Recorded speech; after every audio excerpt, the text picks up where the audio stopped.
jagalah diriku sebagaimana terjaga dirinya hamba-hamba yang saleh.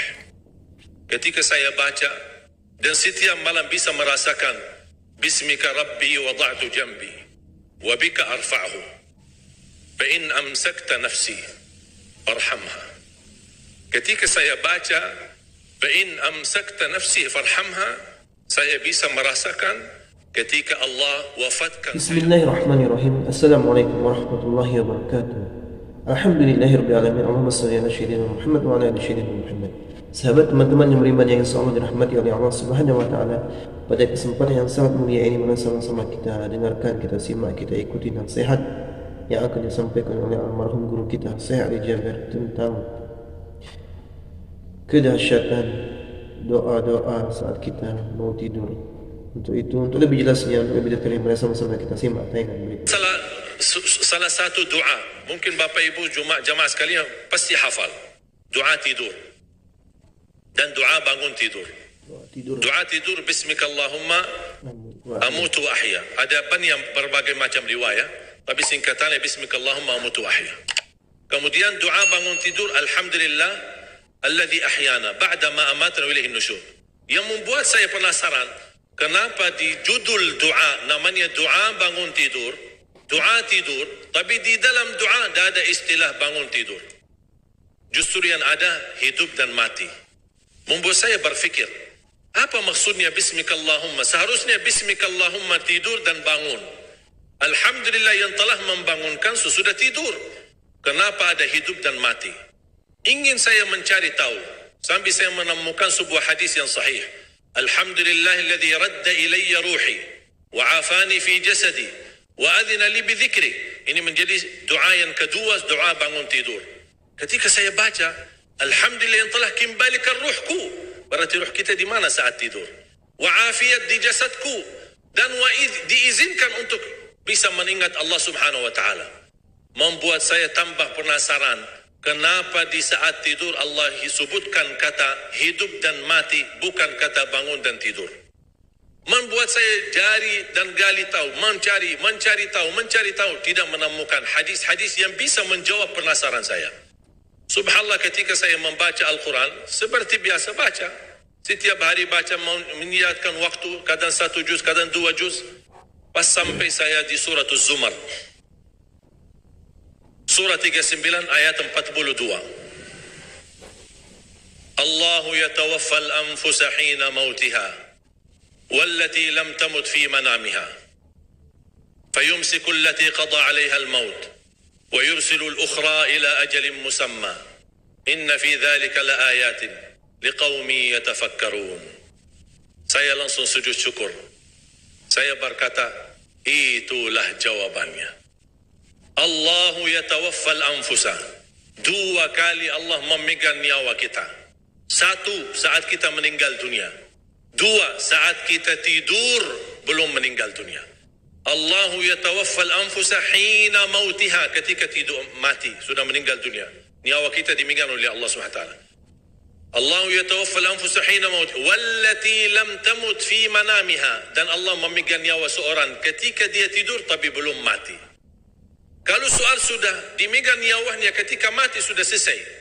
Tapi Allah jelaskan lebih detail lagi, persoalan megang nyawa seorang ketika tidur belum mati. Fayumsiku allati qada 'alaiha al-maut. Allah Subhanahu wa taala menahan nyawa yang sudah ditetapkan oleh Allah kematiannya. Makanya ada orang ketika bangunnya subuh sudah meninggal dunia. Ternyata dia termasuk fayumsiku allati qada 'alaiha al-maut. Wa yursilu al-ukhra, tahap yang kedua, wa yursilu al-ukhra ila ajalin musamma, yang belum ditetapkan kematian, Allah kembalikan nyawanya untuk di waktu yang ditentukan dan ditetapkan oleh Allah Subhanahu wa taala. Itu beristiwa setiap malam Bapak Ibu. Dimegang nyawa kita dan dilepas. Bisa jadi ketika dimegang dipertahankan, tidak dilepas. Ini beristiwa menghadapi proses kematian setiap malam ketika tidur. Inna fi dzalika laayatil liqaumin yatafakkarun. Mana orang yang berfikir, itu tanda kebesaran Allah bagi kaum yang berfikir. Ketika saya baca buku-buku doa, ternyata saya menemukan doa yang hampir sama mentakwilkan ayat ini, tapi menjadi bentuk sebuah doa. yang cukup panjang tapi sangat indah, apalagi kalau bisa kita menikmati dan menhayati isinya. Menjadi salah satu doa tidur. Tadi doa tidur ada satu kan, bismikallahumma amutu wa ahya. Doa bangun tidur ada dua, alhamdulillahilladzi ahyana ba'da ma amatana wa ilaihi nusyur, itu umum. Ada satu lagi, alhamdulillahilladzi radda ilayya ruhi wa afani fi jasadi wa adhina li bidzikri. Terus saya menemukan doa, ternyata doa tidur ada dua. Selain bismikallahumma amutu wa ahya, ada bismika rabbi wada'tu jambi. Dengan namamu ya Allah aku berbaring. Wa bika arfa'hu, dengan namamu aku angkat. Fa in amsakta nafsi, ya Allah, kalau nyawaku dipertahankan malam ini, farhamha, rahmatilah ya Allah. Wa in arsaltaha fahfadha, kalau dilepaskan nyawaku, jagalah diriku sebagaimana terjaga dirinya hamba-hamba yang salih. Ketika saya baca dan setiap malam bisa merasakan bismika rabbi wada'tu jambi wa bika arfa'hu fa in amsakta nafsi farhamha. Ketika saya baca fa in amsakta nafsi farhamha, saya bisa merasakan ketika Allah wafatkan saya malam itu. Dan saya sangat memohon, rahmatilah aku ya Allah. Ketika saya sendirian saat dimandikan, saat saya sendirian saat saya dikuburkan, saya sendirian saat disalati, saya sendirian saat dihisab, saya sendirian saat menghadapi munkar nakir, saya sendirian saat mereka mengucapkan man rabbuka, ma dinuka, man nabiyuka. Kalau bukan rahmatmu ya Allah, saya tidak akan bisa apa-apa. Saya tidak bisa nyaman, saya tidak bisa selamat, saya tidak bisa bahagia. Bagaimana kuburan yang sempit dan gelap bisa menjadi kun fayakun raudhatun min riyadil jannah, taman dari taman surga. Bahkan Allah tunjukkan posisi kita di surga. Makanya seorang hamba yang bisa melihat posisinya di surga, dia berteriak, ya Allah, aqimis sa'ah, segerakanlah datangnya hari kiamat. Sebaliknya orang-orang yang na'udzubillah, ketika disempitkan kuburannya, bertambah gelap, bertambah hitam, belum lagi turun azab, ditunjukkan posisinya di neraka di sampingnya, dan dia berteriak, ya Allah, la tuqimis sa'ah, janganlah terjadi hari kiamat. Sudah aku disiksa di sini, sudah cukup, apalagi akan disiksa nanti di hari kiamat. Makanya ketika saya baca bismika rabbi wada'tu jambi wa bika arfa'hu fa in amsakta nafsi, ya Allah, kalau memang nyawaku malam ini dipertahankan, rahmatilah ya Allah, karena prosesnya panjang. Ketika Uthman bin Affan disebutkan surga dan neraka, tidak pernah nangis. Tapi ketika dibahas kuburan, 3 malam tidak bisa tidur. Kata beliau, al-qabru awwalu manazilil akhirah. Kuburan itu langkah awal ke akhirat. Kalau itu lulus, lancar, bahagia, selamat, insyaAllah lebihnya aman dan sambil menuju ke surga. Tapi kalau kuburannya menderita, menjadi tersiksa, menjadi pahit dan tidak bisa nyaman, tidak akan bisa nyaman lebihnya dan selanjutnya, na'udzubillah min zalik. Wa in arsaltaha, ya Allah, kalau memang kami di malam ini masih ditetapkan, masih punya umur dan dilepaskan nyawa kami, kami masih diizinkan untuk beraktivitas dan beribadah, mendekatkan diri kami kepadamu ya Allah. Kita ingat, fahfadha, jagalah dirimu, karena kami takut juga mengulangi dosa. Kami takut lagi mengulangi kesalahan. Kami takut menjadi orang yang suka selalu masbuk atau ketiduran dari salat. Kami suka terlalu banyak kelemahan dan kebodohan kami. Kami tidak mau ya Allah. Jagalah diri kami sebagaimana terjaga dirinya hamba-hamba yang salih. Wallahi jamaah sekalian, saya usulkan kalau bisa hafal doa ini, karena sangat indah. Hayati maknanya, dalami isinya, agar kita tidur dan kita merasakan tergantung diri kita dengan rahmat Allah subhanahu wa ta'ala. Kalau memang mati malam itu, kita insya Allah dirahmati Allah.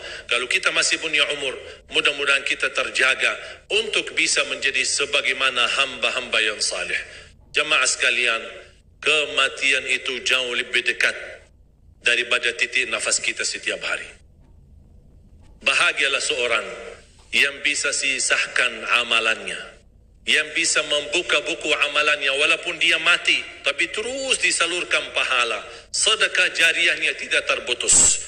Sepengalaman saya, dan saya belajar, tidak pernah saya menemukan amalan sehebat untuk mendukung dan mewakaf Al-Quran. Al-Quran untuk dibelajari, Al-Quran untuk dihafal. Saya memiliki harapan yang sangat tinggi. Insya Allah Indonesia, sepanjang apapun kegelapan, sepanjang apapun kegelapan kezaliman, sepanjang apapun kehilangan keadilan, insya Allah akan datang satu saat terbitnya matahari adil. Dan insya Allah Indonesia akan menjadi negara Al-Quran. Saya bisa meyakinkan gitu karena saya telah merasakan bagaimana di Turki. Turki negara sekuler yang ratusan tahun serangi Islam, ratusan tahun menabaikan Islam. Tidak boleh kumandangkan azan dalam bahasa Arab, tidak boleh ada rumah tahfiz, tidak boleh ada pesantren, tidak boleh belajar agama, tidak diberikan anak-anak kita bisa belajar dengan sendirinya Al-Quran. Semuanya dilarang dengan keras, bahkan terancam orang-orang yang melanggar aturan itu. Allah Subhanahu wa taala melahirkan seorang presiden yang bisa membaca Al-Quran. Coba buka di YouTube bacaan Erdogan bagaimana. Itu dilahirkan dari negara sekuler. Saya bisa meyakinkan insya Allah 1 juta menghafal Al-Quran. Dan Bapak Ibu mudah-mudahan masih punya umur akan mendengar pengumuman besar. Imam besar salat Idul Fitri dan Idul Adha sekaligus khatib adalah Presiden Republik Indonesia penghafal Al-Quran. Itu yang saya yakini. Dan saya tidak pernah merasa lelah.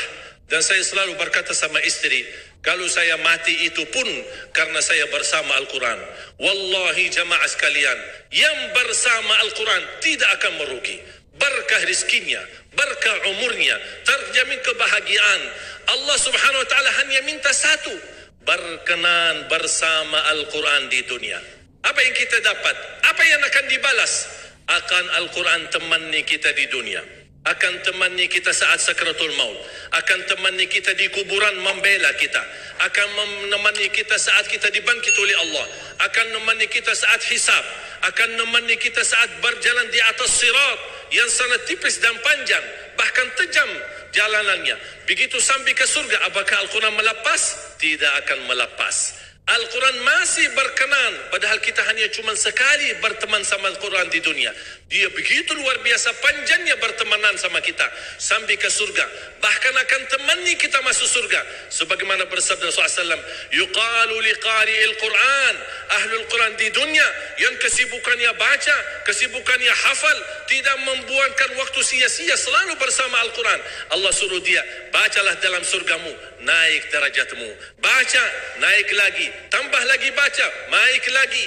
Sampai di posisi mana pun anda berhenti baca, disitulah posisimu di dalam surga. Bagaimana kata Siti Aisyah di riwayat Imam Muslim, jumlah tingkatan-tingkatan dalam surga Allah sesuai jumlah ayat Al-Quran.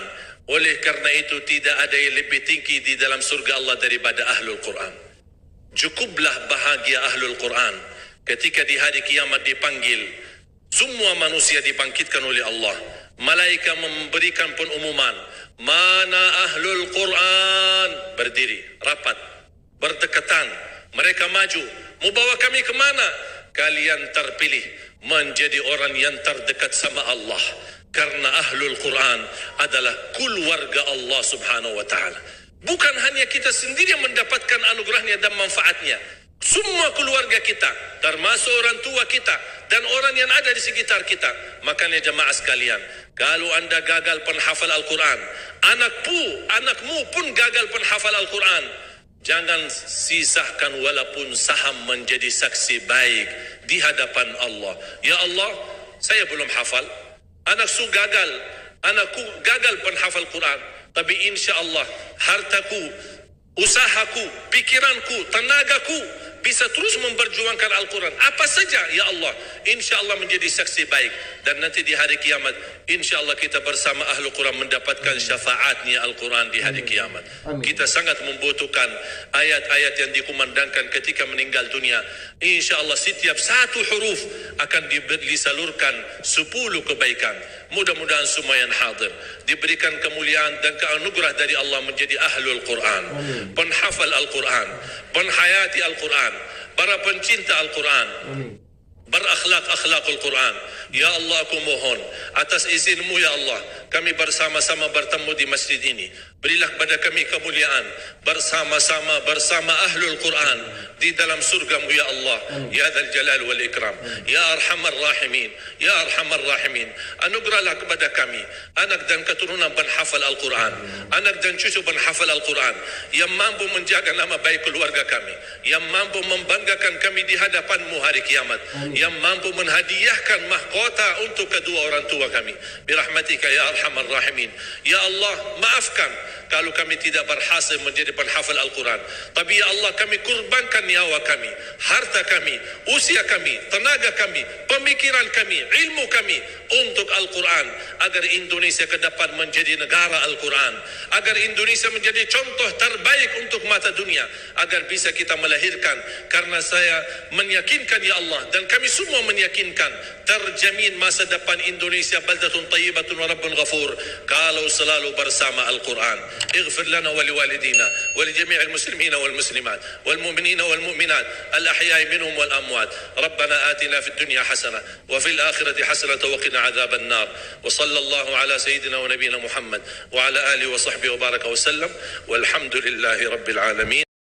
Alhamdulillahirrahmanirrahim. Sahabat yang beriman, itu tadi ilmu yang disampaikan oleh guru kita. Mudah-mudahan bermanfaat, mudah-mudahan kita dapat istiqomah di jalan Allah, mudah-mudahan kita semua mati dalam keadaan husnul khatimah. Amin amin ya rabbal alamin.